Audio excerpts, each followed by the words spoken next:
Assalamualaikum warahmatullahi wabarakatuh. Apa kabar kalian? Semoga kalian baik-baik saja dan tetap diberikan kesehatan oleh Allah Subhanahu wa taala. Bantu channel kami dengan cara subscribe dan tekan tombol lonceng kalian. Terima kasih. Semoga kisah ini bermanfaat. Aku menikah pada usia 22 tahun dengan seorang pria yang hampir tidak aku kenal karena orang tuaku mengatur seluruh perkawinanku. Aku telah memberinya 3 anak perempuan, tetapi dia selalu menginginkan seorang anak laki-laki. Inilah alasan keluarganya, mertuaku menumpahkan kekecewaan dan kebencian mereka kepadaku. Aku tidak punya tempat di rumah mertuaku dan diperlakukan seperti pelayan daripada menantu mereka. Aku menerima nasibku seperti itu dengan ketabahan yang tenang yang melewati masa tersulit. Aku tidak pernah diizinkan makan bersama keluarga di meja makan. Mereka akan mulai makan ketika aku masih sibuk di dapur dan kemudian aku harus menunggu sampai mereka selesai sebelum giliranku untuk makan. Biasanya itu hanya sisa-sisa makanan. Pada suatu malam musim dingin yang dingin, ketika mertua, suami, dan anak perempuanku keluar, aku mendengar ketukan di pintu depan kami. Saat aku membuka pintu, aku terkejut melihat seorang anak laki-laki kurus di pintu. Dia tampak sangat kurus dan mengenakan pakaian compang-camping. Dia menggigil kedinginan. Bocah kecil itu dengan putus asa memohon agar diizinkan masuk agar bisa terhindar dari hawa dingin. Dan dia berkata jika aku tidak hirau, dia pasti tidak bisa selamat dari hawa dingin yang menusuk. Tentu saja aku tidak bisa menolaknya. Dia terlihat sangat lemah. Aku merasa perlu untuk melindunginya. Aku membawanya masuk dan memberinya semangkuk nasi putih. Dia mengucapkan terima kasih atas makanannya. Sangat jelas terlihat bahwa dia belum makan apa-apa dalam waktu yang lama.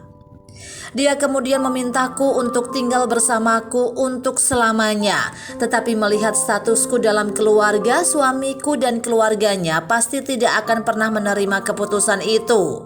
Selain itu, aku sudah memiliki 3 anak perempuan untuk dirawat. Mengadopsi anak ini bukanlah suatu pilihan. Jadi aku mengatakan kepadanya bahwa itu tidak mungkin. Namun aku membiarkannya tinggal di rumah selama beberapa hari lagi. Tetapi ketika mertua dan suamiku mengetahui bahwa aku diam-diam menyembunyikan anak itu, mereka langsung mengusirnya dari rumah.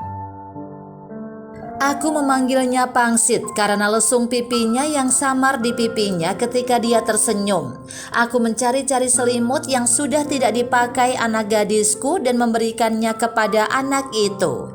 Sebelum dia pergi, aku juga telah mengemas makanan dengan harapan dia bisa bertahan selama beberapa hari. Sejak mereka mengusirnya dari rumah, hati kecilku tidak bisa tenang. Aku merasa seolah-olah berdosa membiarkan seorang anak di udara yang dingin tanpa tempat berlindung. Aku hanya bisa berdoa memohon belas kasihan kepada anak itu. Singkat cerita, 20 tahun kemudian suami dan iparku telah meninggal dan anak perempuanku semuanya telah menikah dan pindah dari rumah untuk tinggal di kota dengan keluarga mereka masing-masing. Aku tinggal sendirian di rumah yang membuatku sangat sakit selama bertahun-tahun. Seiring waktu tubuhku perlahan semakin memburuk seiring bertambahnya usia. Setiap hari tampaknya timbul sakit yang baru. Anak-anakku tampaknya telah melupakanku karena sejak mereka pindah, kunjungan mereka menjadi semakin jarang. Aku masih beruntung bisa bertemu mereka setahun sekali pada saat ini. Terkadang aku berpikir kembali dan bertanya pada diri sendiri, apa yang telah aku lakukan sehingga mendapatkan kehidupan seperti ini? Mungkin ini hukuman seumur hidup. Siapa tahu. Saat mengingat kehidupanku yang sangat menyedihkan, aku mendengar bel pintu berdering dan karena aku tidak mengharapkan siapapun, aku terkejut melihat seorang pemuda jangkung di depan pintu. Dia tersenyum kepadaku dan senyuman itu mengingatkan aku pada seorang anak. Saat memikirkan siapa dia, aku terkejut ketika aku menyadari bahwa pemuda ini adalah Pangsit, anak yang kedinginan yang pernah aku tolong beberapa tahun yang lalu. Dia bercerita seorang wartawan menemukannya beberapa hari setelah dia datang ke rumahku dan wartawan itu membantunya menemukan orang tuanya. Dia ingin datang untuk mengunjungiku tetapi tidak dapat menemukan rumahku saat ini. Setelah memberitahunya tentang kondisiku saat ini, dia bangkit dan dengan ekspresi tegas berkata, "Bibi, mari tinggal bersama saya dan istri saya. Anda menerima saya ketika saya hampir mati. Saya berhutang hidup kepada Anda. Sekarang saatnya saya membalas budi dan menjaga Anda." Aku tidak percaya dengan apa yang aku dengar, tetapi dia gigih dan tidak akan pergi sampai aku mengatakan ya. Lucu juga bagaimana nasib bekerja dengan cara yang misterius.